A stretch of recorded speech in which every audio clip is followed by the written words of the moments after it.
So I know y'all not into the Marvel thing real deep, but I wanted to get y'all take on because I keep reading about Black Panther. You know, we got the third one.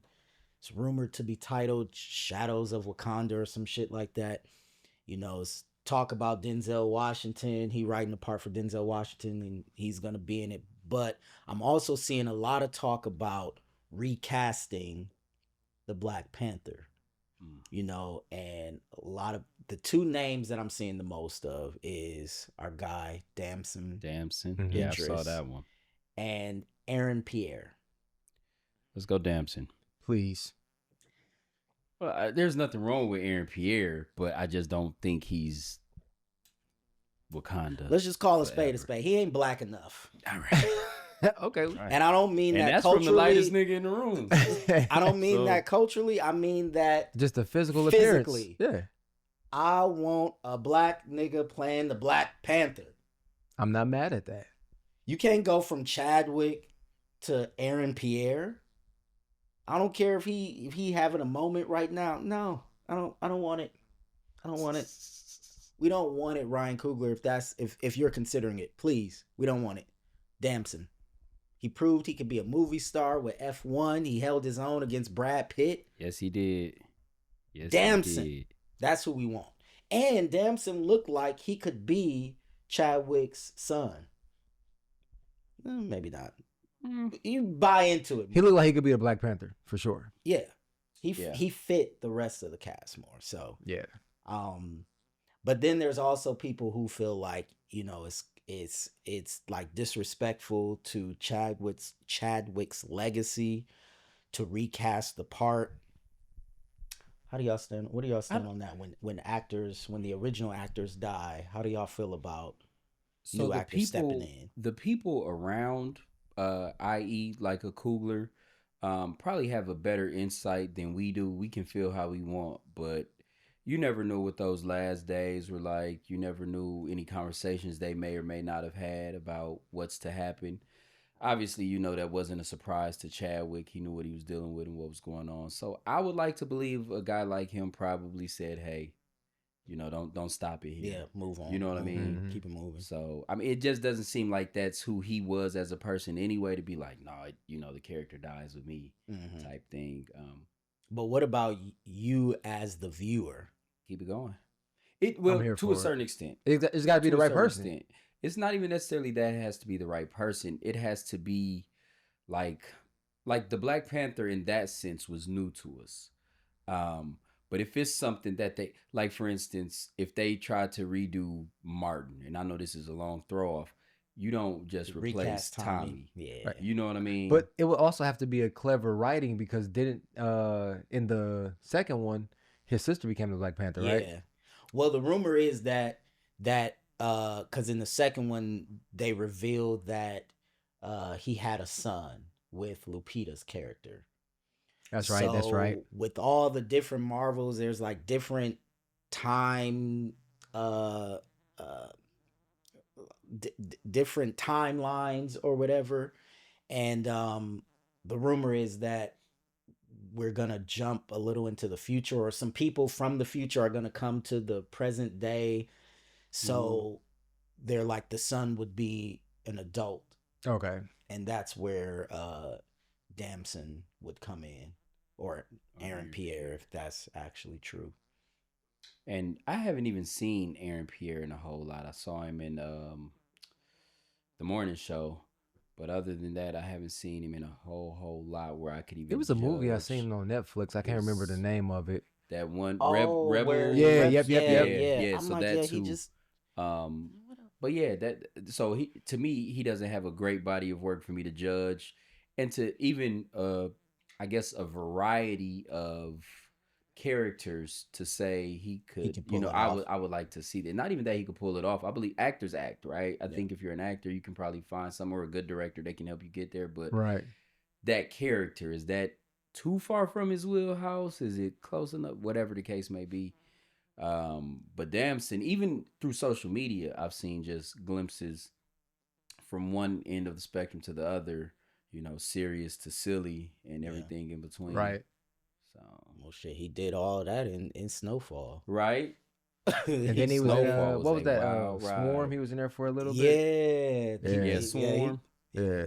I was kind of shocked at his role in that. I was like, oh, okay. Yeah, it was a little different. It was a little different. And now with F1, he's, I know we've had this conversation before, but that's what I call like a movie star performance, Yeah. where I it's not enjoyed it. like you're creating these weird ticks or really diving deep into a character. So like a Delta Slim is like a character actor performance. And what Damson is doing in F1 and Brad Pitt, they're doing movie star performances, because when you're watching it, you clearly see, yeah, I'm watching a Brad Pitt, Damson, Idris movie. They're not doing anything to make you feel like you're not watching them.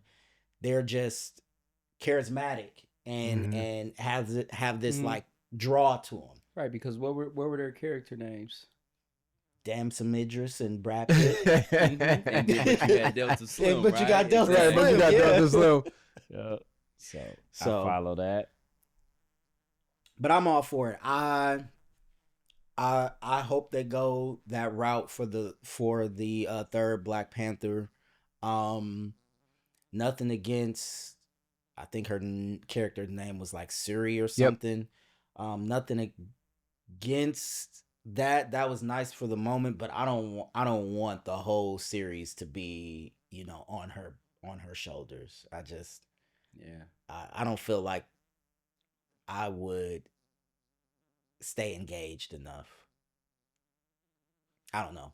I guess they could do something interesting with her character, but yeah, I guess we'll see, right? we'll see. I guess we'll see. I have faith. You know what'd be nice though, and I know it's not gonna happen, if he somehow brought Blade into that world to team up with him, like, because Blade is the only one that got shelled. Why couldn't it? No, I don't think it's out there. It's all make believe anyway. No, it is, but I mean, since Blade really saved Marvel, and then they did nothing else with him, it'd be dope for him to bring him back.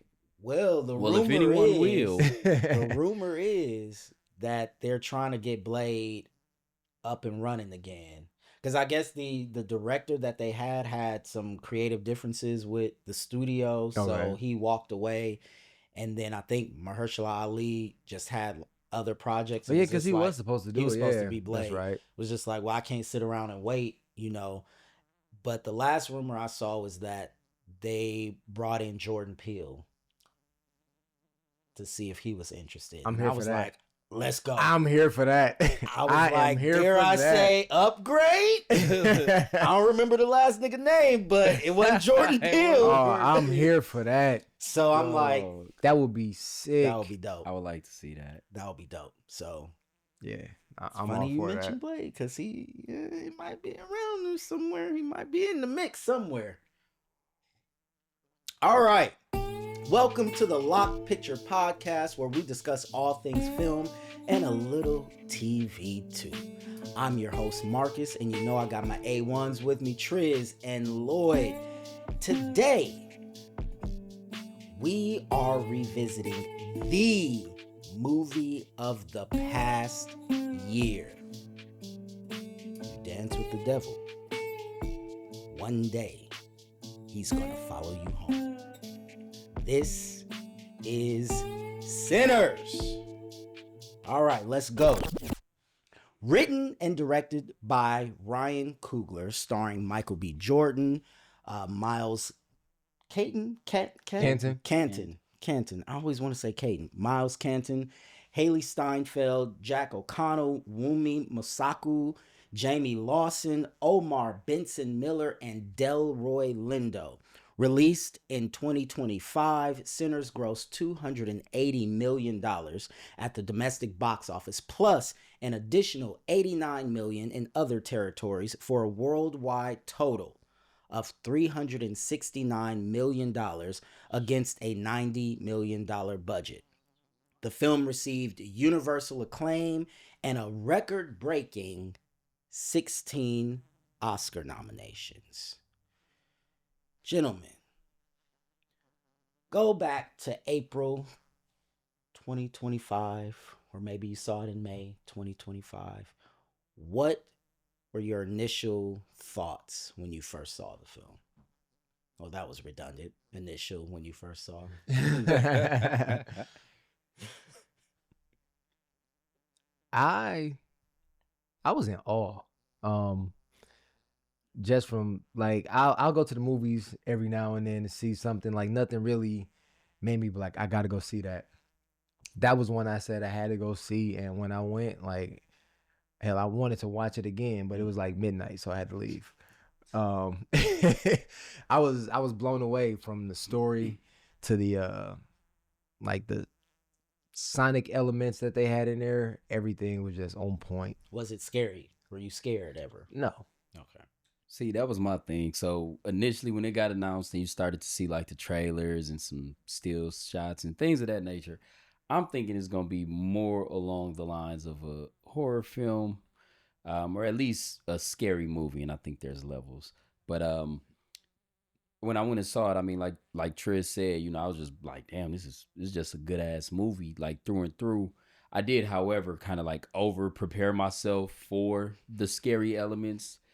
And I think I think there were like maybe 2 or 3 jump scares that I recall seeing watching it. But yeah, no, overall, man, I was like, oh, this is how you're supposed to make film. This is what you're supposed to do when you write, you set out, you shoot, direct.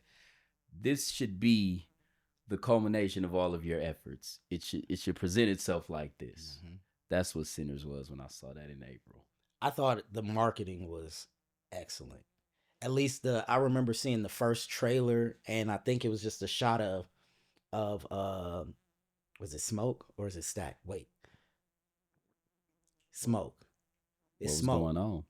Smoke had was trying to roll up a cigarette, and he was shaking, and then you just get all these flashes, and I'm like, what the fuck is this movie about? Yeah. So yeah, I went and saw opening day. It was like the first time at the movies in some years, I think. Yeah, I can't even remember what the previous movie was. Prior to Sinners going to the theater, but probably pre-COVID shit. Probably. It was packed, and it was packed when I went. That experience, just everybody just being in a room with all these people and experiencing that for the first time together, and you hearing all the other reactions and and I wasn't scared, but you know, it's funny just hearing people like kind of scream a little bit, stifle their screams, and it was just like, oh, you scared, huh? But it just made the experience even more better. Yeah, it was like we talked about way back when, you know, we picked movies if you could see it at the time that it came out. Like this experience, that was one of those moments. Definitely the one. Mm-hmm. Because I think it was just so like anticipated. Like you said, the marketing was on point. The draw it had from the moment we saw the first trailer or any, you know, thing pertaining to the film, everybody wanted to go see it. Mm-hmm. Obviously, Michael was, you know, ringing as a household name, growing to be a household name. And just knowing what they do, you know, him and Coogler, when they team up, it was just like, man, this is gonna be something right here. And you could tell it was different too. And then us in the vampire world, if you will, it was just a story that we don't often see. Mm-hmm. You know, storylines that don't often intersect for us, I should say. And to see it done the way it was done, as symbolic as it was done, and I think as historical, thorough as it was done, historical too, for sure. It was just wins all. And with all of that, and there was no letdown. Like the anticipation was there. You go see it, and it surpassed, you know, what I thought it would be. Oh yeah, because when we got to the juke joint, I couldn't have imagined that's what we would be experiencing. But this was also Coogler's first original movie since Fruitvale. Yeah. Well, is that? Yeah. I mean, that was based on it. Yeah. But I mean, so like an original script that, you know, but yeah, he had done Creed, and then he did the two Black Panthers. So I was excited that he was stepping away from the Marvel world, because that's great and all, but when That you has its core, yeah, people. I'm going to see it because it's a but Marvel movie. and I feel like when I go see a Marvel movie, I'm not going to see your movie, because that's so controlled by the studio. They're only Right. going to let you do so much. Right. And I mean, and he's still impressed with what he did with those first two Black Panther movies. It's still amazing that he was able to pull that off in the studio system. So I was just even more excited, because I'm like, okay, this is something that is personal to him, and a story that he Mm-hmm. feels like he has to get off his chest. So who knows, what we're gonna get. But yeah, that was my initial reaction. What have you learned in the past, 10 months of rewatching? Cause man, I don't rewatch that joint a few A times. few times. Like learned as far as what? I mean, cause I've learned quite a bit about Or the film not from necessarily learn, outside but like social media. Right. just also, just like, what other things have you picked up on? What things have you come to love that you might not have noticed the first time around, or maybe looked over? So, well, one thing that I appreciated a little bit more, and it was after seeing a Ryan Coogler interview. They were sitting on a panel. I'm not sure exactly where they were, but they were talking about how they were shooting that scene when they're riding down the highway. Mm. Slim, A little dirt Sammy road. on that dirt road, and Sammy Smoke, and Smoke, Yeah. and or Stack. yeah, That's gonna fuck and me up. man, right? But they were riding on that road, and they only had so much, as Delroy explained, so much real estate before they would run out. And then I think Ryan took over, but he was saying that at one point Michael went around, and they just kept going and kept filming, and I guess Delroy had got so overwhelmed with the story that he was telling over and over, that when he started just humming and swaying, that was him self-soothing Mm. to kind of get himself back grounded, if you will. And Michael, realizing what's going on, but also didn't want to waste that opportunity, that's when he turns back to Miles in the back, is like, hey, you got that guitar in your hands, boy, Mm-hmm. and he picks up the guitar, but he's literally sitting there looking like, what the fuck is going on right now? Like, ain't none of this in the script. Right. Right. What do I do next? And he's got that lost look on his face. But you don't appreciate it that way, in my opinion, at least until Ryan told 100%. the story of it. And he was really caught up in the moment. Like, he's really feeling something here. You're staying in character. I probably fucked up this take. Right. And it's your first movie Right? too. You know what I mean? So he didn't understand to adapt, adjust, and just keep it pushing. But you could tell he realized Delroy was dealing with something. So every time I watch it now, after seeing that, you can just tell that something did hit Delroy, and he just start, rocking, and he gets to humming. And Michael knew, okay, that's golden right there. And But that adds to the authenticity of that moment too, because it's like, yeah, we're acting, but some of this is real. The confusion on my face is real. Real. The emotions and it reads that well. he's feeling is real. So another thing I heard about that scene was that I guess the original cut didn't have that scene. Yeah, I seen Coogler had cut it. Yeah, And I guess they went to a screening, and Delroy convinced him. He was like, you got to put that scene back in. You got to put that scene back in. Shout out to Delroy. So it was needed. It was needed. And I'm like, if you cut that, then you basically, he got 2 scenes at the train station, and then a few little spots at the juke. With that scene, it did so much for his character. That scene was powerful for his character, because you see him at the train station, and he's standing his ground. He like, this is my area, all of this. But then it's like when he's talking about his friends, and then he kind of breaks Rice. down. Yeah, and it just. But what's crazy, and I'm pretty sure y'all heard it, and I watched it again today before coming to do this. But hearing I guess the audio of Oh, what what took happened? place, you can hear it you Yeah. hear it in the background, and I'm just like, those two moments when you watch them, even though Delroy obviously is not hearing this as they're filming it, Right. it makes it that much, Mhm. realer. Like, damn, that's crazy. Yeah. You know what I mean? And just a fucked up story anyway, man. You know what I mean? They exploited these guys, did give them a little bit of money, right? And they had some money, and my man was getting ready to just go about his way. And for them to be able to just do what they did, bro, that was... So I understand why, that would choke up somebody. Right. Yeah. You just keep You repeating know, it over and Because over and over. over and over and over, because it's real. Whether you know somebody, personally, but you just know coming out of them times, Right. Historically, that shit Yeah. happens. Oh, yeah. all the You time. know what I mean? And it says almost everything you need to know about Delta Slim. It Mhm. explains everything. That's why he man. stayed drinking. Like he was Yeah. escaping everything He's he's been escaping. through. And it's like he's seen the worst of people. You have him on one end who's seen the worst of people, and maybe I'm just assuming, but when I watch it, Sammy is naive and has The blinders. the on. blinders on. Mhm. Yeah. So it's like two different ends. Yeah, because this is a man that's been in the world, of the world, Yes. seen it all, been around it all. And this is a, boy from the church. Right. So trying to go get that experience. trying to see what's and over there. His dad He had a hold on warned him. him. Yeah. Dad warned him, you don't want to go out there. I've been out there. That's why I'm here. That's why I'm here.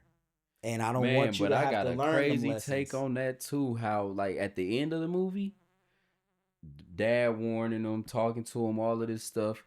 Everything he went through on that Saturday, when he returned back that Sunday morning, and he told him, drop the guitar. After everything he saw and been through, that boy still left the church. Yep. I said, bro, I don't know if they meant something intentionally with that. Yeah. But after all of that, he still left. That was tough. Yeah, I wrote down religion versus spirituality. Man, that was because he's seen some shit. Yeah. And I don't think after you've gone through what he's gone through, you have to believe that there's something else. Yeah. You can't experience that and not think, oh, this is it. It's just us. There's something bigger going on. But whatever it is, he didn't correlate it to the church. At least I that's don't the way think I he took correlated to the church being able to do anything to say, right, to like, help him. Well, he prayed. He prayed, and dudes start kicking it with him. Yeah, that was a tough ad. That's one of my favorite. Say the same shit to me. Yeah, that was one of my favorite scenes. That shit was tough. Because Remy told him like, "Yo, this can't save you." But Yeah. the sun came up and boy, Yeah. he bust that nigga in the head with that guitar. yeah, that was. I think that's when he realized, oh shit, it's over. This is deeper than rap. Yeah.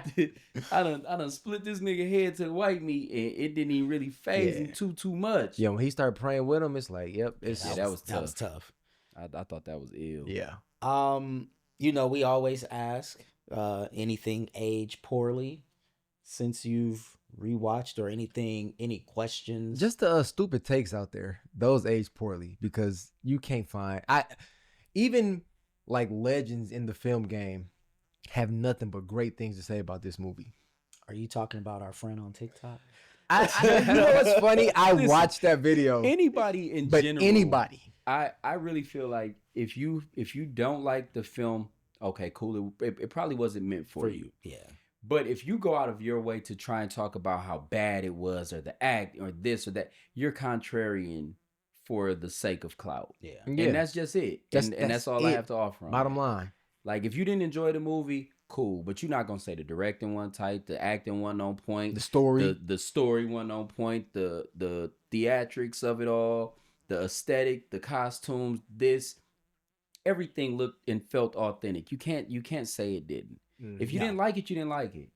It was definitely filmmakers and artists at the top of their game. At the top of their game. And what I appreciate a lot about Coogler and his team is that you can see from film to film how all of them are growing together. Yeah.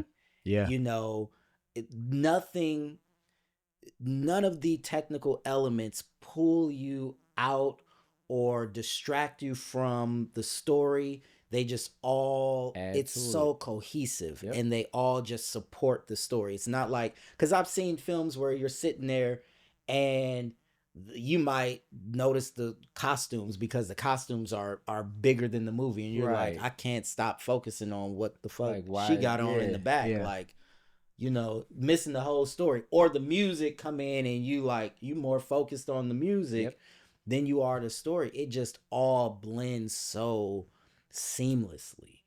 And when you read about, you know, the music composer, the costume designer, Ruth Carter, gotta shout out Ruth Carter, she's the costume designer. I ain't gonna try to say the composer's name. Ludwig Göransson or whatever. Anyway. But good, though. You know, these are all people that Coogler has been working with, and so I'm sure when you get on the set, there's that shorthand, and it's just an understanding probably at that point, and it shows. It shows. That's that chemistry. You know, you keep working together. You kind of know what each other is looking for. You know, like Ludwig, what he does musically, you know what he wants in this scene, in this moment. It's like, you know, you don't have to worry about it. You can focus on what you need to because they're going to show up and deliver. They do their job. Yeah, man, he got an all-star team, man. 100%. He's got an all-star team. Now, that is one of the, like, if that grew, if they just decide to, you know what, we just going to keep making movies. We going to do some here, some over there, this genre, that genre, any and everything they put out, I'm going to go see it. And your guy, Christopher Nolan, you know, Ludwig be working with him now. Christopher Nolan then poached him. Did he? So he go back and forth between Coogler and Nolan. Get your money, boy. I think I don't know if it will be a record, but he's won 2 Oscars for score. And I think this is going to be 3. And then he's currently doing Christopher Nolan's movie that's coming out this summer, The Odyssey. And, you know, people are hyping that up, saying that's going to be this year, the movie of 2026. So you're going to win for that shit, too. He might go on a historic run. I'm here for it. You know, worked with Childish Gambino. I didn't know that. Really? Yeah, I saw that. I caught that. This is America. And he did some other stuff, but I know. Because I was just watching a clip. I came across, like, I think they were doing like a reel of like record of the year, like for the past 10 years. And I guess Childish Gambino wasn't there. And Ludwig walked up. I said, what are he doing? And that's what I had to look at. I said, oh shit, he wrote it with him. All right. That's crazy. Did not know. But yeah, no, nothing aged for me poorly. If anything, I mean, like Lloyd mentioned, I've probably rewatched since it's dropped on streaming. I've probably rewatched it once a week. Yeah, man. It's just one of those ones where if I'm home alone and I'm like, I don't want to watch nothing new and like really try to focus. And throwing on Sinners. It used to be The Irishman. Oh, nigga. You knew, because you knew you didn't have to pick nothing else for a while. It was gonna be on for a week straight up. It was gonna be on all night. So you like set it and all night forget it. You wake up in the morning getting ready for work and it's just still on. Yeah. But yeah, if anything, I feel like it my appreciation for it just gets deeper and deeper, especially when you do come across those interviews and you read those articles and you like, oh, word. It was a lot of different takes, or not even takes, but like people pointed things out on social media, like even like the Smokestack twins, like the different clothes that they wore and like what it represented, and you know, back in Chicago, like the different gangs and stuff. And it's like, damn, they really put in work. They really did. What I noticed today, because I also put it on before earlier today, was that Stack, and correct me if I'm wrong, but I'm when I say Stack, I'm talking about Blue, because I think that's Stack. And Stack has a lighter approach to his vocal like tone. He lives more up here, and Smoke was down here, more gutter. So I was like, You seen the video where he said he got his like what he used, like it was like key phrases, but like one was like an old Southern woman that he used, and another one was a guy, and it's like how he separated the 2. It was, man, everybody put in work. Well, let's go into characters and performances, since we're talking about Michael B. Jordan as the Smokestack Twins. Another thing he did was he wore 2 different size shoes. Yeah, to I saw influence that. his walk. Yep. That's how he ensured each character walked slightly different. He the man didn't come to play. He didn't come to play. He said he was very nervous. You know, he had never done anything like this. This was his biggest acting challenge to date. And which is crazy when you consider the physical transformations he's gone through in the past. Right. But, you know, creating two individuals that still have to share like that sibling link or whatever, that's some very fine work you have to do, man, to make them feel like, yeah, they are twins, but they're own still person, uniquely different. Yeah. So this is my favorite of his performance. I mean, even on a much simpler level, like you have all of these characters, they have to learn their lines. He had to learn 2 different characters' lines and deliver it, creating 2 distinct people. Well, not only that, because he was playing twins, he was having to he couldn't really improv and figure out in the moment, because he had to pre-plan what he was going to do so that he can tell his body double, yeah, this is what I'm planning for Stack, so boom boom boom boom boom, this is what I'm planning for Smoke. So I'm like, damn, that would scare me. That would scare me. Because I'm somebody that I need to be able to feel the other actor, and I'm like, you know what, I'm a change, you know what, something. That's kind of crazy, because you know we give Michael the props, and you know his face is, you know, both twins, but the body double, you had to learn just as much. You know what I'm saying? So shout out to whoever, you know, no disrespect to that man, shout out to whoever that was, because he helped carry this movie forward as well. Yeah, that's dope.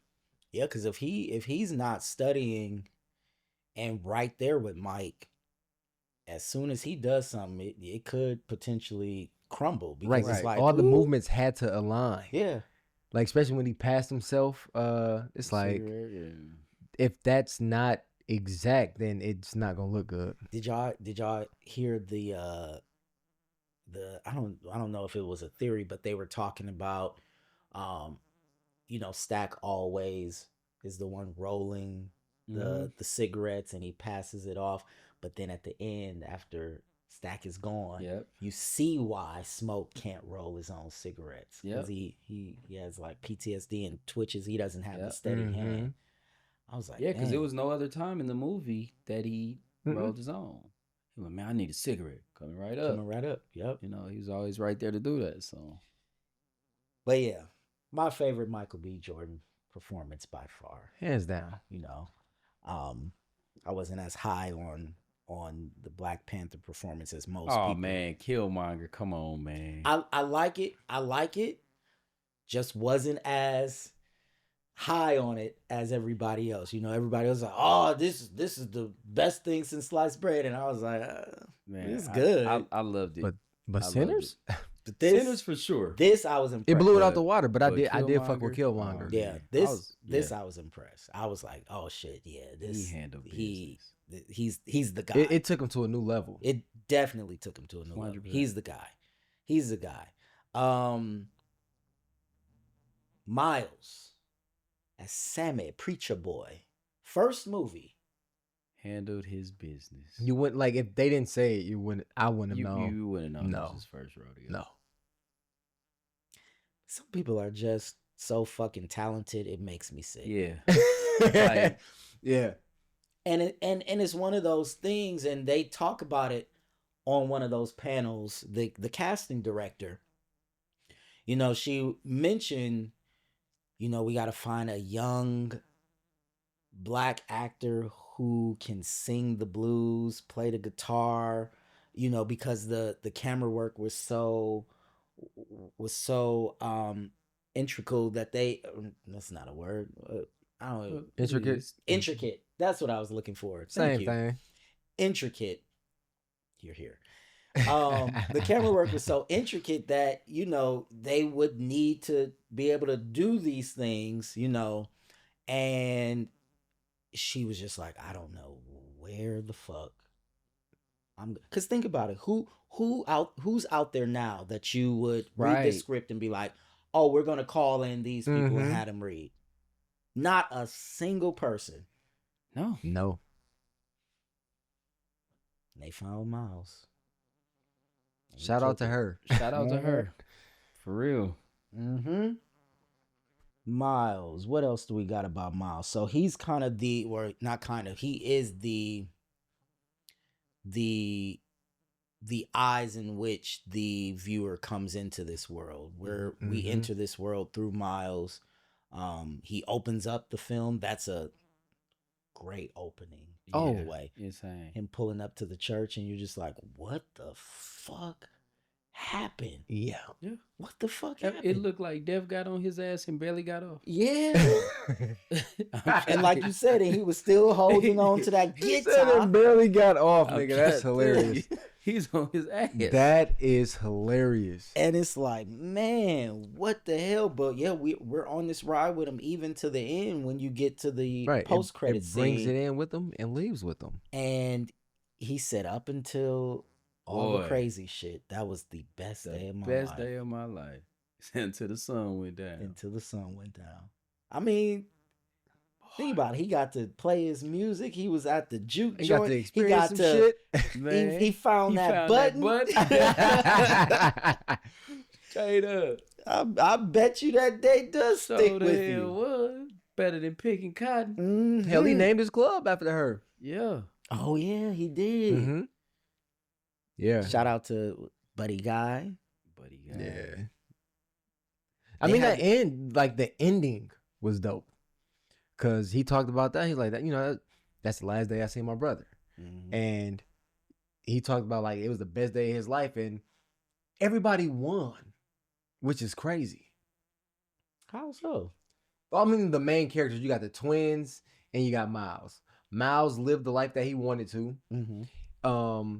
You had Stack that got to stay young forever, and then you had Smoke, Coogee sweater, right? But then you had Smoke that had his family whole. Oh yeah. So everybody still like out of those people, everybody won. Everybody else that didn't, they didn't. Yeah. But those, they won. Yeah, he got to be with his family on the other side. Yeah, and it was peaceful. He ain't have to worry about none of that other shit. He ain't have to worry about protecting his brother. Now it was just him and his family. His brother was good, how he was. And he figured out how to navigate that. Mm-hmm. And he was fine where he was. And he knew he was okay. He ain't have to worry about him. Yeah. So in my eyes, the people that needed to win, they won. And what's crazy is, when you think about it as a vampire film, you're like, oh, they're just monsters or whatever. But in that moment, they were kind of humanized because he says, I promised my brother we wouldn't mess with you, and I kept my promise. Mm-hmm. So there's still some of him in there, And it was funny too because he told him like, Sammy, like, I can make, we can make this last. And nigga, bite me when I'm back then, nigga. Don't bite me when I'm 80 something, nigga. The time has gone, my guy. It's over with. I don't want to be here forever. I don't want to be here forever. No. Like, yeah, 80-year-old vampire nigga, that's I hilarious. don't want to see that shit. I don't want to see what's coming. He done lived his life. He played his music. He had everything, he wanted. Yeah. Next, we got Haley Steinfeld as Mary. She fucked the barbecue up. That's why you don't invite her to the cookout. She fucked everything up. But no, I mean, they sent her out there, though. They agreed to it. They didn't. He did. She went, but Her and Stack. but man, listen, you out here talking to these people, you trying to fill them out. The motherfucker not turning eyes my go back. red and he start drooling like a rabid dog or something, and you turn your back on him. This nigga leapt when he leapt. What? She didn't. No, she didn't. Cause She started walking back. She did. She started walking back, but then she she put the gun on him, and then told him like, "I'm gonna go back in, and y'all need to go on y'all way too." Mm-hmm. And then she Oh. turned around and started walking And back. then then you it see cut. that nigga just. And Remick just said, got on that ass. Yeah, He ain't get off. Yeah, he didn't get off. yeah. You know what I mean? Then she walked her ass back up in there. That was something else though. If we could stay with her for a second, Yeah, something yeah. I didn't understand, and maybe y'all can help me understand why it went that way. So obviously, when they were vampires on the outside, they had to be invited in, and I have a theory on that as well. But they had to be invited in. Mary got invited in, although she ran back out. She was already invited in. Why did she have to wait back out for another invite? What do you mean? So Mary, when she went out there to check on, Mhm. them, and then she got bit and turned, she went back to the door, and Cornbread was at the door, and she like, "Are you gonna let me in?" Mhm. Yeah, oh yeah, go on in, and let her in. So she got, as a vampire, Right. invited back in. She already was in, and that's how she got Stack. Mhm. And then she ran out after she bit Stack, and smoke shot her up and all that. She ran back outside. Why did she need another invitation? I guess vampires are polite. I don't know. I don't know. That's a good That one question. kind of Yeah. threw me today when I watched it. And I initially thought the same thing for Stack, but he was in there and then ran out. He was never invited back in. Yeah. But he was in there. But Guess for Mary for sure. The invitation doesn't stand. You leave. Yeah, you gotta, left. You gotta get another one. But yeah, Mary, it's like not having a wristband at the club or something. She didn't get She stamped. said, go get back in line. But yeah, that threw me. I was like, she had already been invited in by Cornbread. Mhm. So why not just leave, come and go as you wish at this Yeah. point? Speaking of invitations and Cornbread, when he was trying to get back in, that shit was hilarious. that Be might. kind. She said, "Yo, big ass and came in out here all night."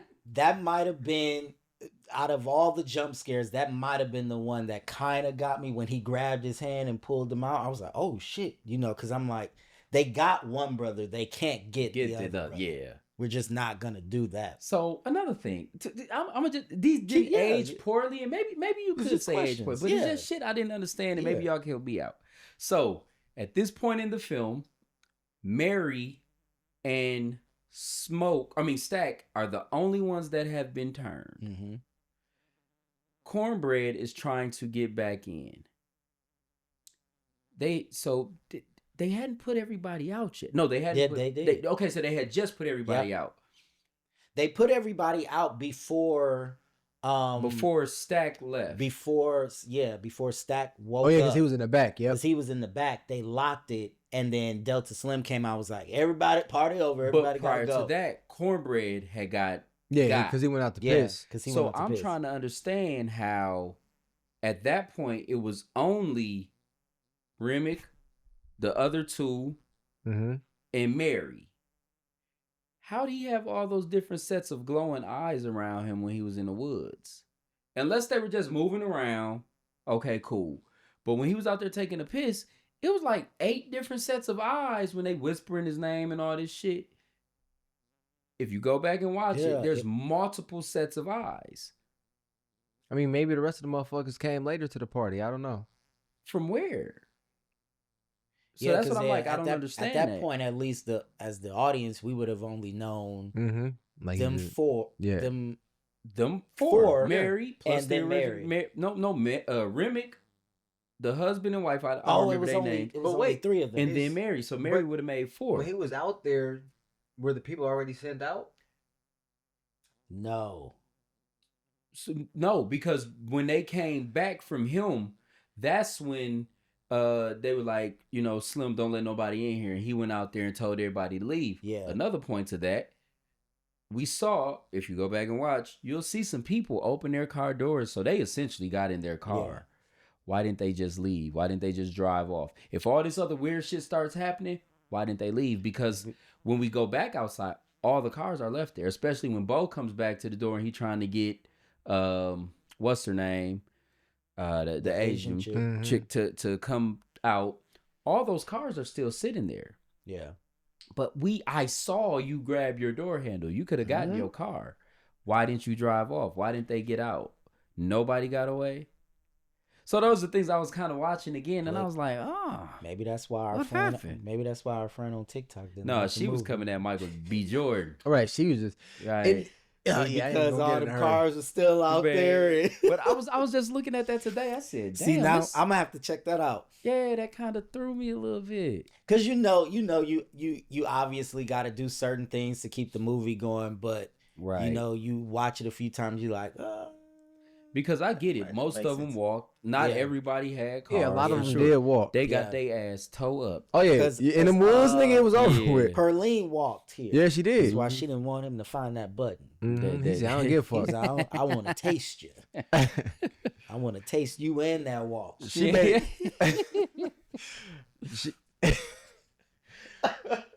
Hey, cause he was on her from the gate. Man, he Yeah. wasn't playing no Hell games. Yeah, when she said, I'm married, he said, happily. I said, oh, he finna get them draws.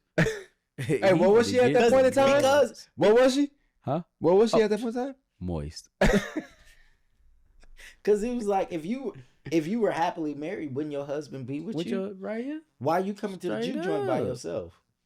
Then, yeah, when she showed up, and he like, oh, you made it. He said, your husband coming? She said, oh, yeah. He already knew what time it He was. knew. Lock in. Yeah. Lock in. He saw You this out here mine. moving about by yourself. Oh, they was back in, Yeah. back then. This mines. Yeah, yeah, This right. minds. Well, shit. Let's since we talking about Perline, Jamie Lawson as Perline. This, I don't think I've seen her in anything else. Mm-mm. Me either. I haven't. No. This is my first encounter of Jamie Lawson. 100. She's late 20s. I think she's done some popped up in some series. If I'm not mistaken. But she did the damn thing too. Yes, she did. I thought she was the perfect, like, You she can had leave it this at that. perfect, like, flirty energy. And for her to be so much older than Miles too, Right. it didn't feel weird. Are you talking character age difference, or are you talking real life? Real life. Okay. Real life. Because Yeah. it could be like, that's a little kid. But no. No.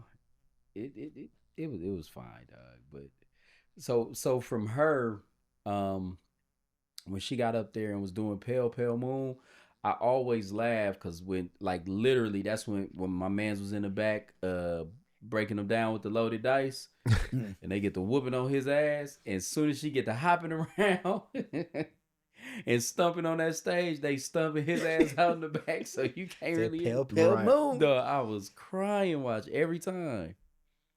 We got Jack O'Connell as Remick. He's somebody that I've seen pop up in some films. Not like very memorable films, not films that I've gone back and rewatched, but I did recognize his face. So Mhm. and I guess he is of Irish descent, and that was one of the reasons why he signed on, was because, the whole scene with the Irish jib, and he was Yeah. like, oh great, They- Remick got down though. Nah, he Remick got down. and he doesn't come in until like 45 minutes into the movie. It's some time. That boy laying steaming hot. Yeah, and I'm Man, just what? like, what? And then What even when is they asked him what he's happening? claim, no sir. We So believe in equality.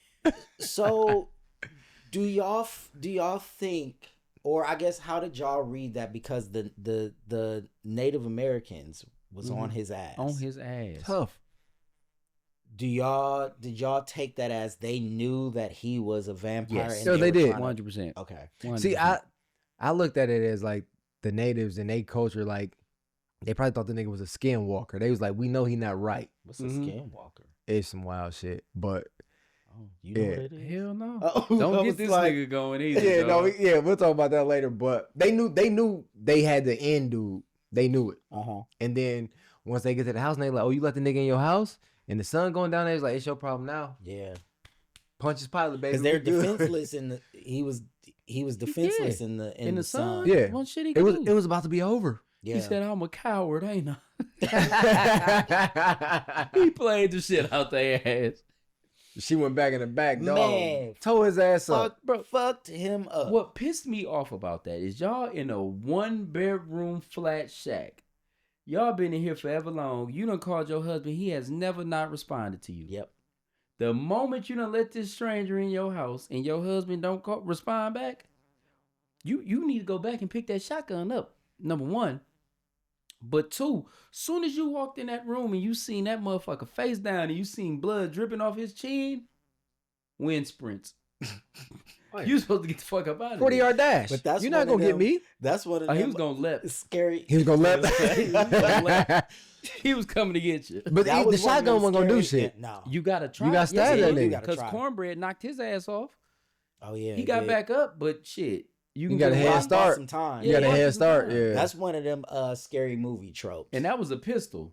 Hit him with that shotgun. That 12 gauge is something different. Crazy. You ever see the Edge of Darkness, nigga? That shit crazy as a Oh, bro. man. You want to talk about how to open up a motherfucking movie? Dog. Boy. Yes. But No. anywho, they was on his ass. Now every time I watch it, I get pissed off because I'm like, just shoot the white lady and go and get him. Just shoot her. Oh yeah. Just yeah. shoot her. Move her the This fuck is out this the is way. bigger than. 'Cause, yeah, you know what time it The is. cops not coming. Mm-mm. They don't have any.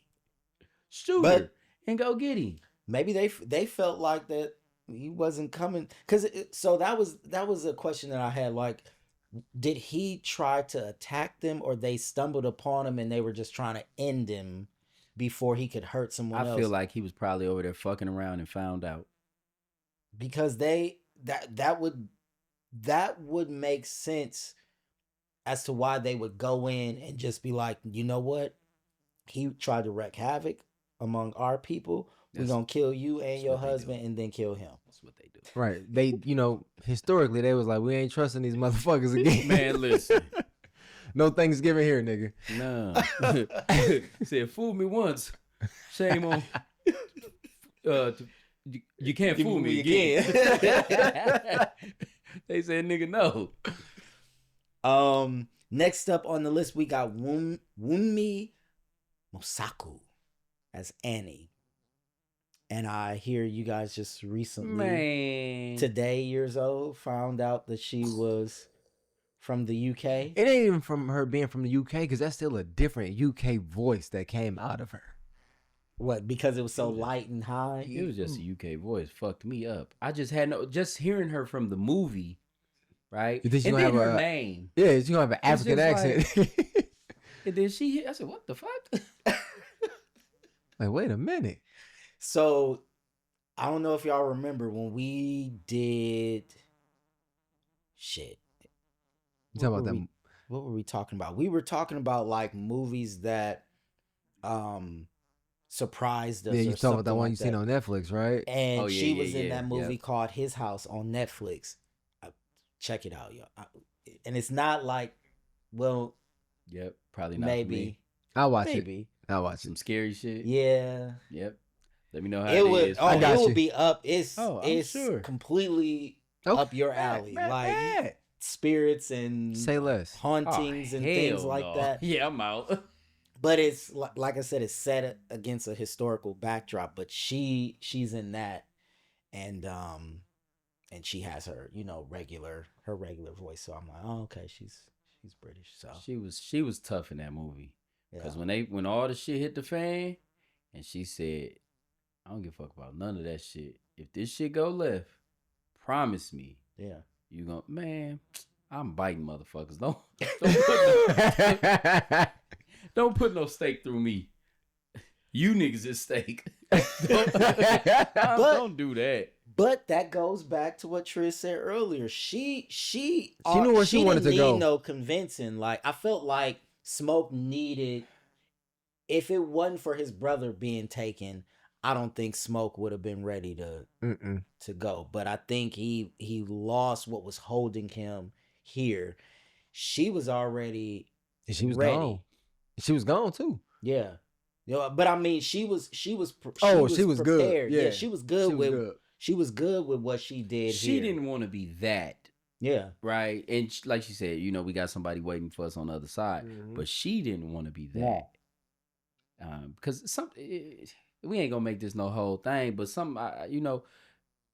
you have strong beliefs and convictions, but nobody really knows what's on the other side. Right? You have strong beliefs. Well, she had a whole different practice that she did too, though. So bro, she was shooting dice and chicken feet. That don't, you got your shooting dice and chicken. You got your beliefs and your practices, and I respect that. You know this what I mean? nigga here, dog. But I'm saying, you still. Hey, that's gonna be a new saying. I swear to God. Shooting dice and chicken feet. You still, even with your strong convictions, there's still that little bit of skepticism. Yeah. So yeah, like. She just for sure didn't want to be that. I've come across a lot of articles and responses calling her the heart of the film. I think I can agree with that, and I really think her and Smoke together make you feel that.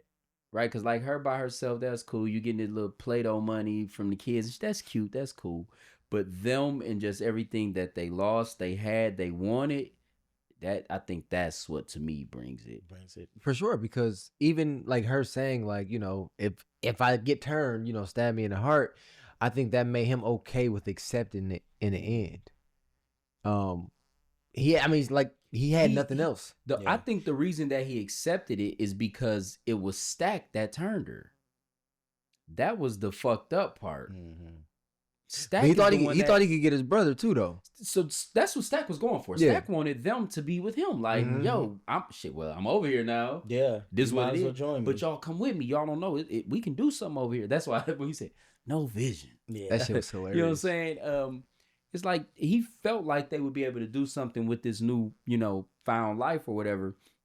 But I think that's what made it easier for him to do it, is because it's like, my brother did this. I'm gonna undo that. Mm-hmm. Because he didn't want to, even though he promised her, he ain't want to do that shit. No, that crushed him. No. You know what I'm saying? And then that was the last thing. That was the last thing holding him. But then still to have the restraint to not take Stack out. Mm-hmm. You know what I'm saying? Aha, hold on. I'm back again with another when the fuck did this happen moment. When did Stack and Mary leave? Did I because I know Smoke got up off of him. I've seen a lot of videos talking about this, because by the time you get to the end where Sammy hits Remick and they all out there. Yeah. How the fuck they ain't get the headache? Doing that inspirational spiritual dance moves and stuff. Darren's dance moves. I was just saying the same shit, dog. And Mary and Stack aren't out there at all. So I'm like, when I did think they run Stack off? had his own vision for that side. Like, he wasn't influenced by Remick. Yeah, he wasn't influenced by Remick. Yeah. Yeah, so it's one of those off-camera moments that. But it's like usually, you see stuff like something that big, something that big, important. Because it's like, when did they get up out of there? Yeah, but I think that's they couldn't show you, because then the reveal in the present day or in the 90s is that current time, oh, they got out of that, and then then you would've think been back cool. like, oh yeah, we didn't see them. It out would you have know been what's cool if they funny? would have played back to it in that moment. Yeah. Like when he sees them, and then they could have kind of been standing back and then just ran the fuck off. But it is one of the moments where, because they pan through all of the like principal vampires. You see, Right. Yep. Perline, you Perline, see Cornbread. Cornbread, you see all of them. You never see Stack and And I Mary. think too, And we also never saw Daryl or Slim get turned either. Even No. though we saw them tear his ass up, he Yeah. never got turned. I don't think they were on the same shit as the other vampires, because it alludes to the fact that they never turned anybody. They just lived life like we Yeah. young forever and we gonna do what we want to do. Yeah. It didn't Who never turned anybody? Stack and Mary. It doesn't Stack like turn? no. I'm talking about after that night. Oh. After Yeah. that night, they just was like, fuck it, we kicking it We kicking at it. this age forever. Well, yeah, that's because everybody else was dead. Yeah, but they could have kept turning people. I don't think they Why? chose But to. why? Yeah. Shit, Yeah. why? I just don't think they Shit. chose to. Wait till they get to Trump America. Man. Yeah, Hey, where that steak at? they kicking it now. Man. Straight But up. that's true. Delta Slim. Delta Slim. Why doesn't he get Why turned? doesn't he get turned? Why don't we see him as a vampire? He had all that alcohol. That's probably what. Yeah. He had that garlic in the system too. But all Probably of them fucked him did. up. That's fair. Right. And did the Asian chick? She burned to death. She burned. They was on fire. I'm like, Yeah. why am I She was on misplacing fire. her? Yeah. Okay. I seen something where she was talking to Ryan Coogler about her character, and she was like, "Why would she do this?" And he was like, "She's a mother. She Yeah, wanted to 'cause get her daughter." even the mother said, "Why would she do that?" Yeah. But my thing is like, just fuck with them a little bit, right? Like, open the door, step outside. They gonna run at you, get your ass back in. Don't let them go to town. Do those some Tom and Jerry shit. Hey, listen. Some Bugs Bunny shit. Like, We've here I seen am. an Nigga said, 8-year-old "Gotcha." protect his house from 2 fucking criminals. You mean to tell me? Hey, them vampires would have They fucked needed Kevin Kevin. ass You can't up. They play needed house Kevin down, yeah. McAllister Kevin up in Sinners. They'd have told They his would ass all off. live. Oh, They'd have what? told They his would ass all off. live. He'd have fucked Kevin- his family up when they got back, nigga. He'd have turned everybody. Man, he'd have swung one of them paint cans. Remember, would have said, "Get him." Yeah. Hell no. Fuck no. All right, next up we got Omar Benson Miller, Cornbread. Cornbread. He been in everything. Yeah. Everything. Like the last episode, we couldn't remember his name, But but we know his face. man, Cornbread. Cornbread was funny. Man, the scene when he was out there definitely- with his wife, he said, "Man, my wife is here." She's like, "How much money he He talking?" said, Fuck your wife. He said, "You should have stayed gone, because now I'm about to beat the black off your ass." She said, "Hold on. Hear him out. How much money he talking?" Good old. Was It was Like written Clarice. so well, man. She Why? wasn't fucking around. Why he have to walk 2 miles to just go pee? Man, I'd have went around a corner right there And I on the back get of the it. That's what building. I'm Delta thinking. asked him, "You can't piss right here?" Right here. And I get it. I'm like, they're not thinking, Right, it's vampires vampires are on the out loose. here. And this is like their everyday life. We not used to being, or at least I'm not. I don't know Mhm. about y'all out in the Hell country no, like nigga. that. Never. So this is just life to them. But I'm not. Even when I have pissed outside, I'm gonna find a private area, but I'm not walking Right. 2 miles away. I don't. I gotta just find to the piss. tree that I usually If piss anything, at. I'm just gonna put my back to your ass and be like, I'm going to piss. Right. I turn around, just Just go right around there. and go piss. And piss. You walk around here, that's your problem. That's your problem. I You know what I'm told you. I warned Because you. it's like, I don't care if you are, living in the country doing this. There's wildlife out there. Yeah. So, fuck you going all the way out there for. And you know what's funny though, and what was fucked up? The nigga that was out cold on the floor and that bottle broke by him and they threw him outside. Said, "This about my So- tab. Felt so bad for him. Hell yeah. I paid to smoke, I swear." I Man, they felt tried to let that bad nigga, for he him, got but grabbed, That was like, what? clever though when they like this that wine or whatever or beer or whatever. Hey, when he was beating on that door, there's some weird shit going on out here. Like, y'all couldn't go get him then? God damn. At that point, I'm not letting you. But in now either. it's crazy. I'm 'cause sorry. They tried to. They opened the door and right then Cornbread hit his ass. Yeah. Boom. Man, what tackled And that nigga? Bo walked up. Cornbread going to town. I remember sitting in the movie crying. I'm like, oh, he not phased. He fucked. Yep. He wanted there. them. He said, "Come on." She said, "Oh, that's yeah, cornbread. He it's just cornbread. hungry." Cornbread just being silly. Hey, but when Remick and them all, that's when Remick and them all showed up, Yeah. and he talking to his wife, and he get to speaking Chinese. I said, "This nigga gangster." They snapped. The whole Gangster. daughter thing though, like I First of hated her all, for that moment, but I'm just like, you know, she should have been in bed. I don't care. What this was the what? What year was this? What decade was this? the 30s. Yeah, it was I the think. 30s. Y'all didn't talk about Stranger Danger back then? Why the Pro- fuck you? probably I not. Send Bo to the crib. Yeah, that would've been fun. Yeah, I was about to say the dad But would have see, been there. yeah, damn, you gonna fuck your own daughter up though? Yeah. He didn't. You finna come with me? Like it's not. He seemingly didn't Yeah, they have. all- They thought didn't it was look at it like cool. they Yeah, didn't they look thought at it it was like good. I'm fucking you up. It's What like she said, it was heaven on. We gonna have our heaven, on earth. earth. Yeah. Yep.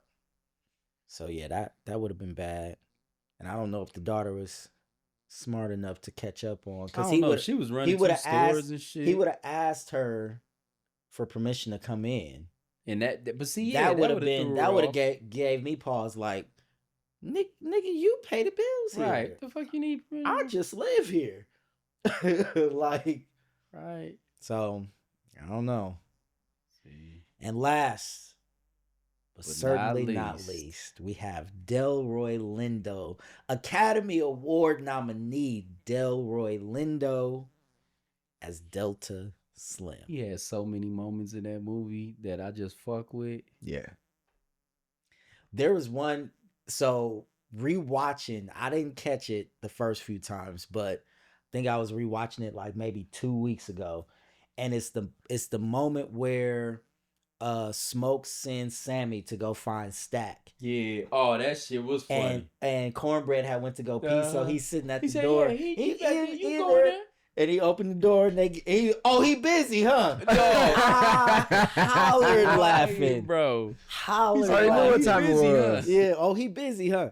Hilarious. That was funny as Yeah. hell.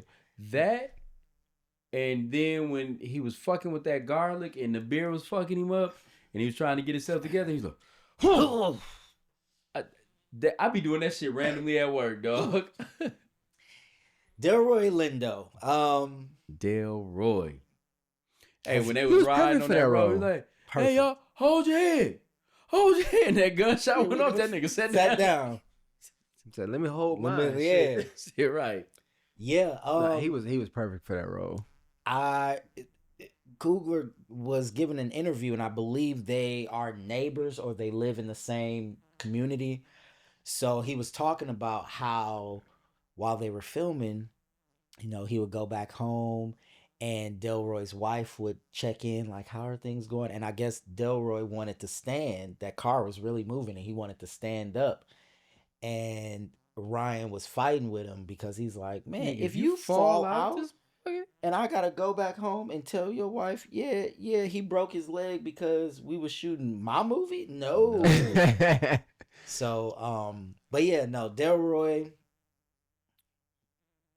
been doing the thing for A very I long think time. they said 50 years. His And career goes very back long 50 time. years. And for that interviewer on whatever fucking carpet and Oh. publication that was to say as an emerging artist, man, you don't gotta know everything, but you gotta know everything Something. about your subject matter. Yes. If Delroy's pulling up, you gotta know everything there is to know publicly about Delroy. Yeah. So for you to say as an emerging, And that's just, and we're Yes, talking about come on. a simple, we're not even talking about details. We're just Right. talking about a simple Google. Google lookup will tell you Easy. he's been acting for Google 50 is years. free. Right, you know what I'm saying? Like, come on, man. That's embarrassing. That's And I hope that's just, a lesson learned to this young journalist or whatever, that individual was. Do your homework. Do a little bit. Quick Google. yeah. But to just assume because you haven't seen them in anything, That's because wild. you ain't old enough, you probably ain't watched enough or nothing. Mm-mm. And that's fine. No knock to you.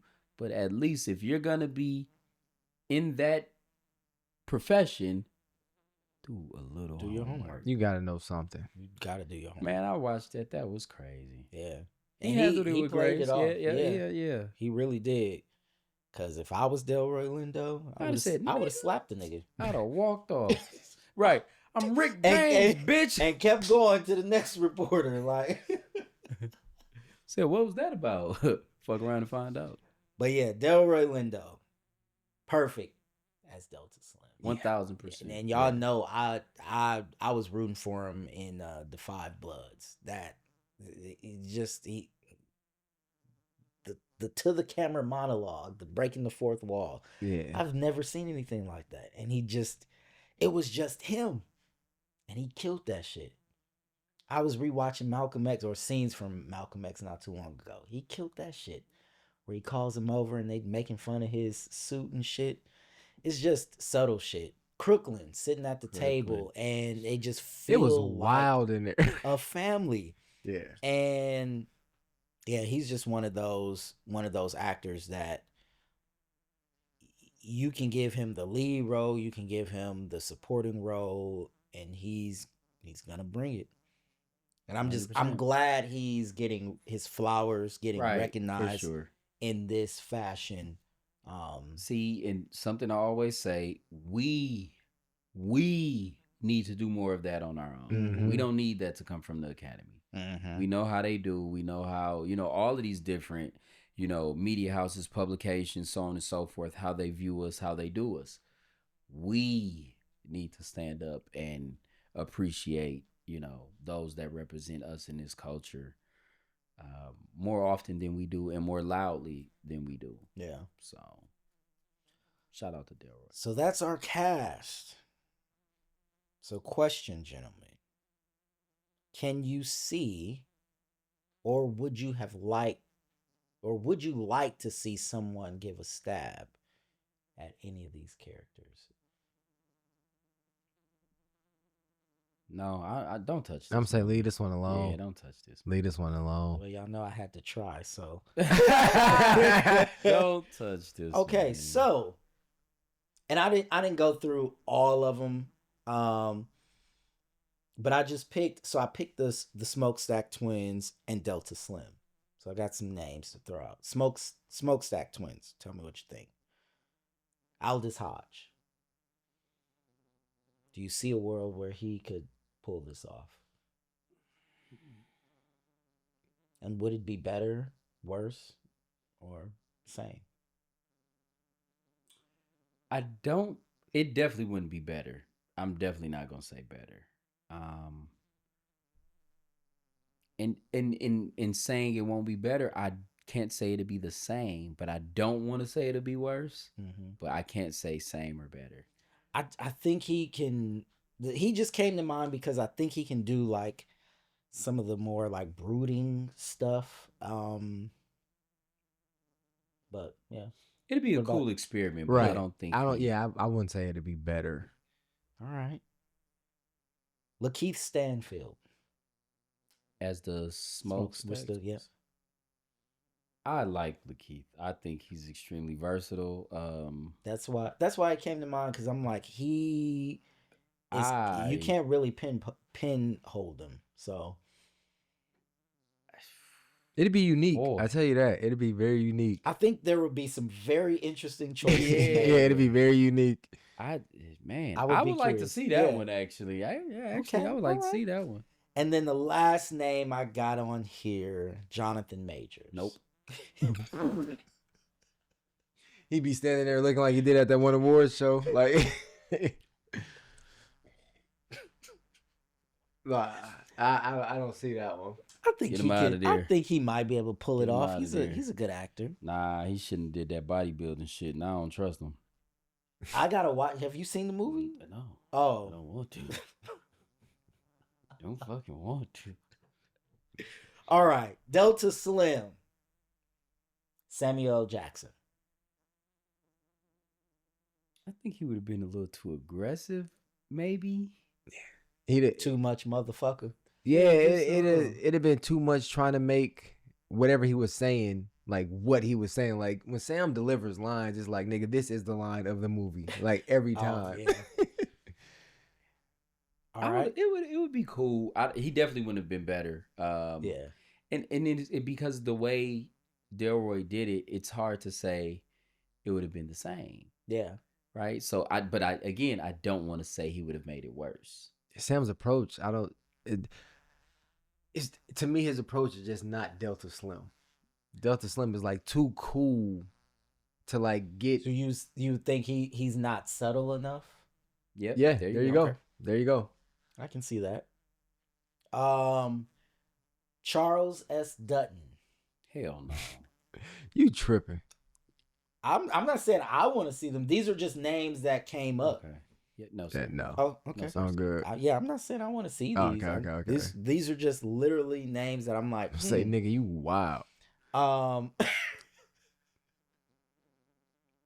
You a motherfucker. No, nigga. No. Next. Danny Glover. motherfucking Glover. No.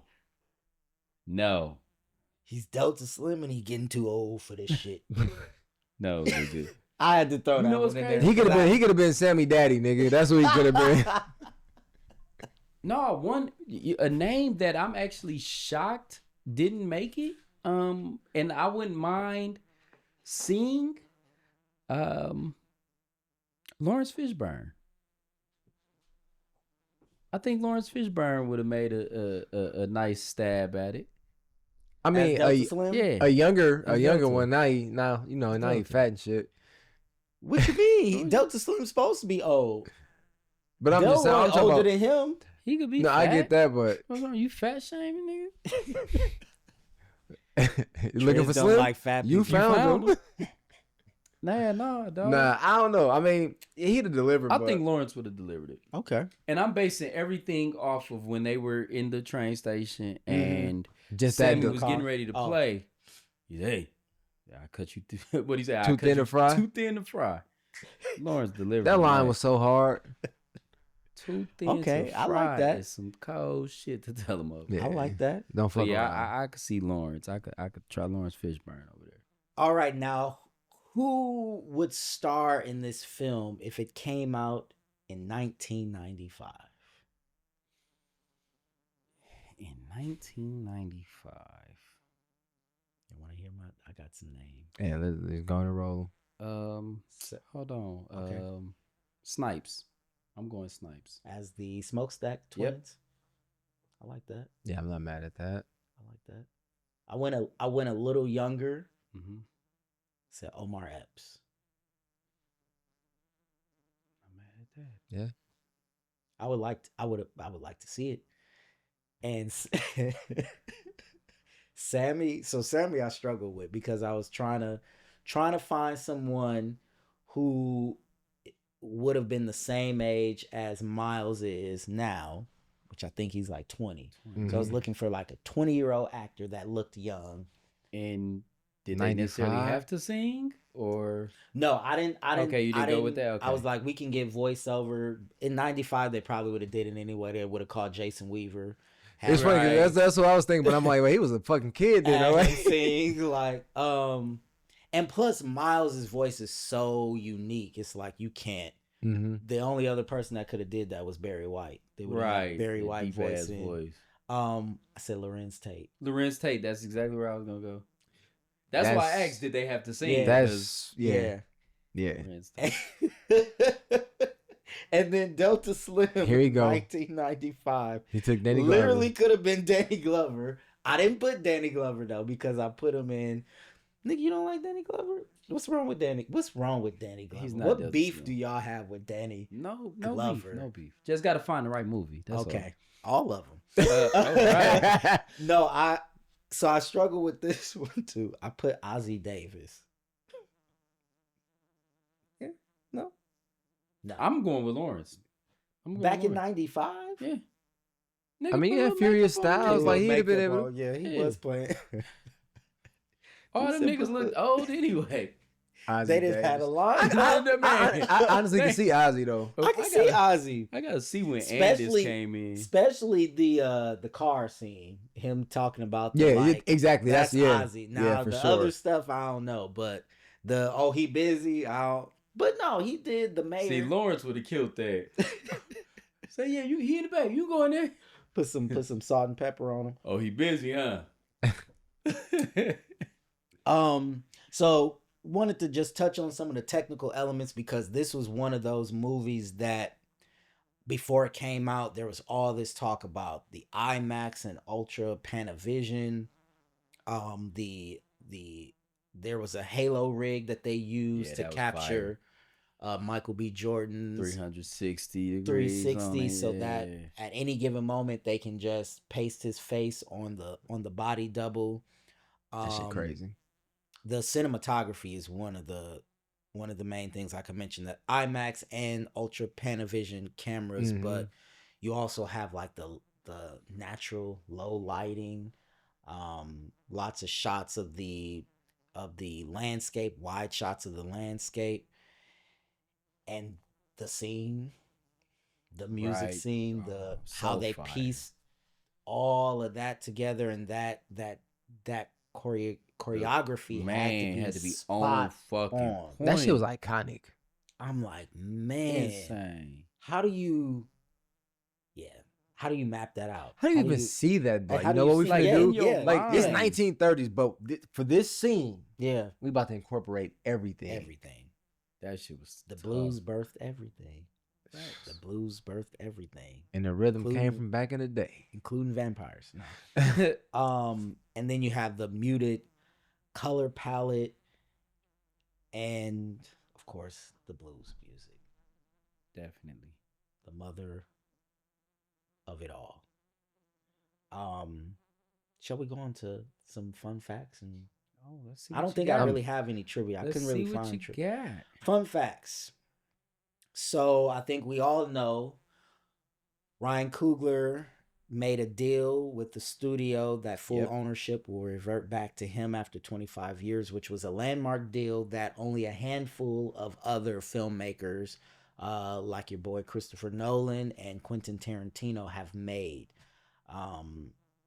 which also feel like contributed to a lot of the doubts and the hit pieces that came out when the movie premiered, and doubting that it was going to be profitable, or claiming that it wasn't profitable because it had only made like 60 million opening weekend, but the budget was 90, and then they were estimating another 25 for marketing. And it's just like, but then you fast forward to late December and you have Timothy Chalamet and Marty Supreme. I think opening weekend was like just over 20 million or something like that, and the articles were, he's the king of Christmas box office. How the fuck does that work? But we not going to control Right. the I'm saying, narrative. oh, we They know. control it. That one guy, right? Yep. Yeah. That one motherfucker. Many of the musical performances were recorded live on set. I feel like if you're doing music, I get it. It's probably easier to lip it, but if you're needing that feeling, Mm-hmm. you gotta do it live. You can't fake that. Nah. You can't fake that. You feeling different in the space than just, in the studio behind the mic. When you in character and doing it, Yeah, it's a whole different it's a thing. whole different thing. I think you mentioned this already, Triz, but Miles was encouraged to submit an audition by her. He was on tour with her, and they have a relationship, and she found out about this movie and thought he would be perfect for it. He submitted an audition tape. Right, she was 100% right. They talked about, the casting director talked about how it was seemingly filmed on a flip phone in the basement. It was very dark. You couldn't really see him, but they could hear his voice, and they were just like, who is this? No, when he started singing that voice, it made sense. Man. It made sense. You didn't have to see the motherfucker. Coogler has stated that the two biggest influences for the film were From Dusk Till Dawn and The Faculty. The Faculty was? Yeah. Both directed by Robert Rodriguez. That's definitely An I interesting guess it's piece of probably trivia. because it's like the whole like body snatcher type thing. Oh yeah, Maybe. faculty were after we're after them. Yeah. Yeah. And then the last one, rumor has it that Jonathan Major was considered to play one of the Smokestack twins alongside Michael B. Jordan. I wouldn't have been mad at that as opposed to him playing both. Yeah. 100%. I don't know. I feel like, and this is probably just because we're used to the movie now, but I'm like, I feel like you got to have the one actor. I mean, if you Play want it. twins, Yeah. because these niggas would have been fraternal twins. for Yeah. sure. Right. But yeah, but I seeing them in what was it, Creed 3? Yeah. They could. it was on great. screen, It was great. Yeah, they got great chemistry. And like I said, this is just a rumor I saw, so I don't know how true it is. I kind of doubt it because of the relationship Michael B has with Coogler. Right. And then if you do divide those roles, then they become significantly smaller because really, Miles is the lead when you think about it. Mhm. We're seeing it through his eyes. We're experiencing it with him, even the twins. Mm-hmm. So that was the trivia I found. I don't know if y'all had anything else that I missed. Nah. All right. Oscar run. So obviously these awards didn't happen yet, so they're currently pending. But I'm just going to run down the record-breaking 16 nominations. Yeah, that's amazing. We have Picture, which is awarded to the producer, director for Ryan Coogler, lead actor for Michael B. Jordan, supporting actor for Delroy Lindo, supporting actress for Wunmi Masaku, original screenplay written by Ryan Coogler, best casting, best cinematography, best film editing, best costume design, best makeup and hairstyling, best original score, best original song, I Lied to You, co-written by Raphael Sadiq. Yep, I saw that. His second Oscar nomination, by the way. He got one with he was nominated a few years back with Mary J. Blige. They wrote a song for a Netflix movie. Best production design, best sound, and best visual effects. So they should clean up a lot of those. Bruh. And this is where I want to ask, there's been a lot of talk about the Sinners is good, but it's not 16 Oscar nominations worthy good. And I really want to ask those people, okay, well, let's go category by category. Was it not the movie of the year? It was. There was no other movie that was talked about, seen, discussed, dissected, whether you liked it or not. There was no other movie that was top of mind over Sinners this year. Best Picture. Hey, don't tell us. Tell them. Tell them. Ryan Coogler held all of that together. That's what a director does. Yes. Director. Michael B. Jordan, he did his thing. We talked about it, no need to rehash. That's acting. Delroy Lindo, that's acting. Wunmi Masaku, that's acting. Come on. The script, an original idea, not based on a book, not based on someone's life, not based on a comic book, not based on a TV show.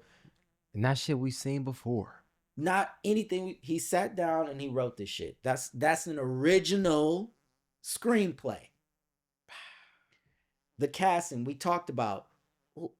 Cast Sammy. Go ahead. We wait. Cast him. You ain't got nobody. That's casting. Yes. You literally pluck somebody out of thin air and now they're a star. Hit a home run. Right? Hit a home run. Cinematography, the IMAX and the blending, the IMAX and the Panavision, the natural lighting, the whole, I don't know if that's called a tracking shot or whatever they did with that musical scene. Mm-hmm. Yep, definitely.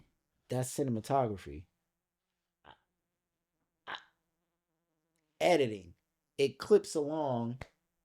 I mean, we didn't rewatched it about 20 times, Come on so now. it clips along. That's editing.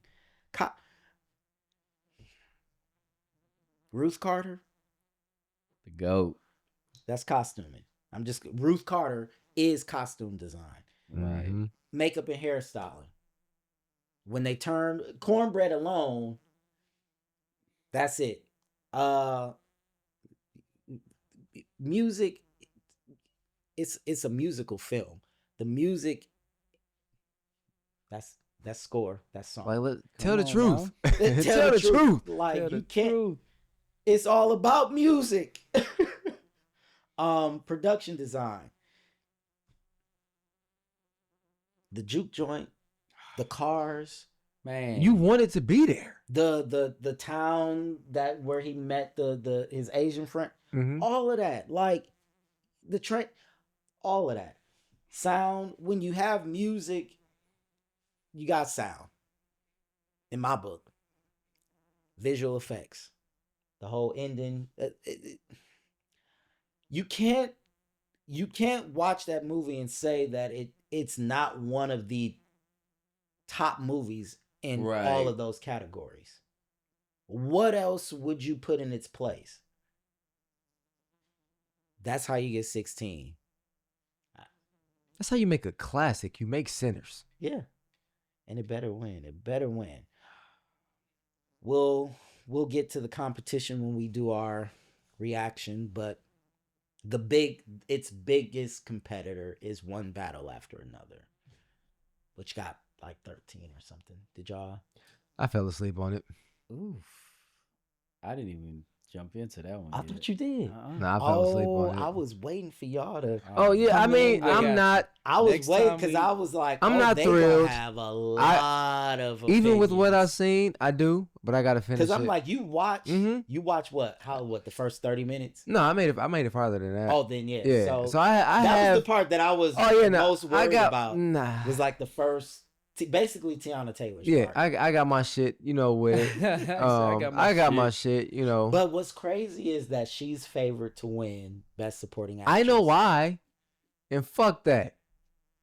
And that's why I'm like, no, my vote would go to Wumi. This is why It would go to Wumi. I don't watch a lot of movies, and we win awards for them, and I just can't stomach it. I know.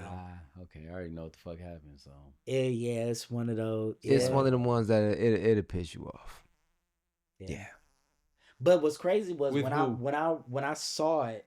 with who? Sean Penn. Yeah. When I saw it, I was like, oh yeah. And it was entertaining. And then when I rewatched it, so the first time I think I came in, I was like, yeah, it was good. And then I rewatched it and I was like, wait, hold up. Nigga, I'm watching it, and when they get to the bank, I'm like, what the fuck am I watching? Yes. Yeah. I'm like, what the fuck am I watching? I was okay with going to sleep. Yeah. You said I was okay. I was okay with it. So you brought up we get nominated and we typically win for Off movies bullshit. off of bullshit. There is one that I feel like a lot of people have not seen that I feel like is a proud win, and that was Divine Joy Randolph or whatever. She appeared in Dolomite Is My Name with Eddie Murphy. She was the big girl. Oh yeah, she was good. She won an Oscar for The Holdovers with Paul Giamatti. I know y'all fuck with. I know fuck you with Paul Giamatti, yeah. I don't know if you do. Nope, for sure. Yeah. That's a good Christmas movie. And she ain't playing no stereotypes. She don't fuck Paul Giamatti. Oh, see, I can watch it. She then. got her a black man. I can watch You it. know. That's what I'm talking about. Yeah. But check that one out. That was like one when people argue. I bring her name up. I'm like, she like the only one that doesn't. Her and Regina King that don't. You don't feel like, oh yeah, we got that Oscar. Anyway, okay. We'll wrap things up with our Lock Picture Awards, where we give out MVP, Sixth Man, and Most Improved. We don't do Most Improved. Why do I got Most Improved here? I don't know. Yeah, where we do MVP and Sixth Man. Let's start with the sixth man. Who y'all got? No, y'all, because last time I picked the six man, y'all motherfuckers You tried picked to the kill lead. me. Right. Didn't you say like Motherfucker Christian Bale? Didn't he say Christian Bale or some shit like that? No, he picked. He said the sixth man was He said it was Johnny Depp. Johnny Depp. Yeah.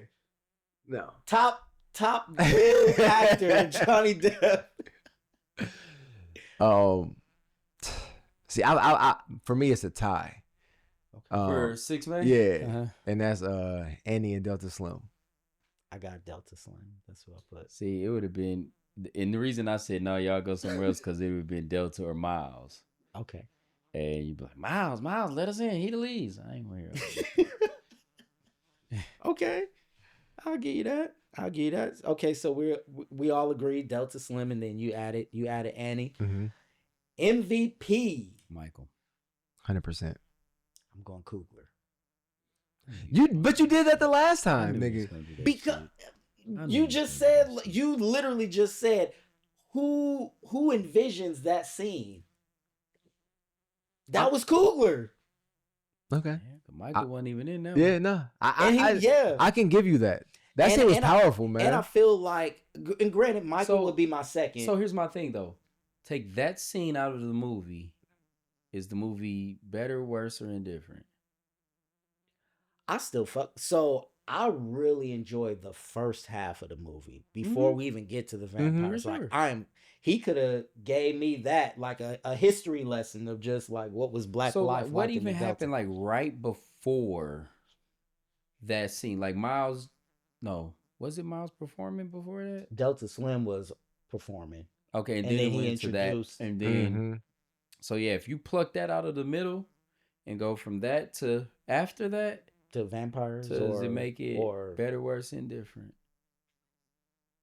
I don't think you lose it. No, I think I think for me that was a super extra. This goes to what Marques like said. This was the flex. Yeah, you always talk about the flex. This was the flex. That was the flex. But it was beautiful. Yeah. But I still what I do appreciate is that it does visualize how music transcends. 100%. It visualizes that idea. That shit gave me chills in the theater. But yeah, I think with that, with the fact that we're dealing with a Miles this is his first film, and yeah, there's a skill, there's a talent that you have to bring to it, but there's also an extra pressure on a director to how do I communicate my vision for film to someone who's never done film. How do I keep the cinematographer, the music composer, the costume design, all these different technical elements cohesive. I like he would get all the awards. He'd get all of them. He would get all the awards because I'm like that takes a lot of attention to detail. It takes a lot of trust in your team, and he's done that. He's built his team. So yeah, but Michael B would be my runner up for MVP. But I think and we kind of talked about, if you plop somebody else in there other than Michael B. Jordan, it might not be the same, but it might, like Lakeith, I'm a little curious. Yeah, that'd be very interesting. But who else would you have direct this? I mean, that came from that mind. I don't know. Like you're not going to get the same movie with a different director. Right. You're just not. But because it's in that lane and in that vein, I'm going to say Peele. I'm going to say Peele. I could see him doing something a little funky. Like it. I feel like Peele's centers would be more vampire focused. And less music and less of that like first half. I feel like we would get into the vampires a lot quicker. And take some crazy turns. Yeah. Yeah. But yeah, so that would kind of be cool in Hollywood if you saw directors take a project and then just do their version. Yeah. Cool. So then let me ask, what would a Coogler's Get Out look like? You know what? I feel like it's easier in my mind. It's easier for Peele to do a Coogler film than a And Coogler to do a Peele film. I can agree with that 100%. Because Peele is twisted. Yeah. That I'm not gonna argue that. That nigga is twisted. I mean, this is pretty. Sinners is pretty straightforward.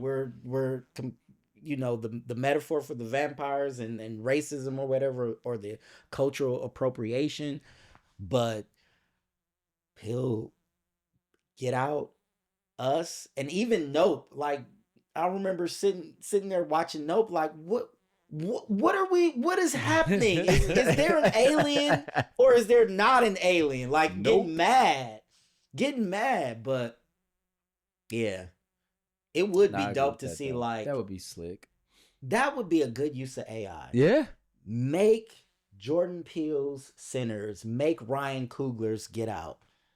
I would watch that. I would watch him, yeah. Hell yeah. I would watch like that. a motherfucker. So, That'd be tight. all right. Well, Sinners acts as a love letter and cautionary tale for the preservation of Black culture and art. Coogler brilliantly wraps his social ideas in a genre film that's equally joyous, heartbreaking, and entertaining, displaying the full power of art. If you enjoy our content, please share, like, subscribe, drop a comment, and join the Lock Picture Podcast family. Thanks for joining. Until next time, remember, movies are where dreams and magic meet reality.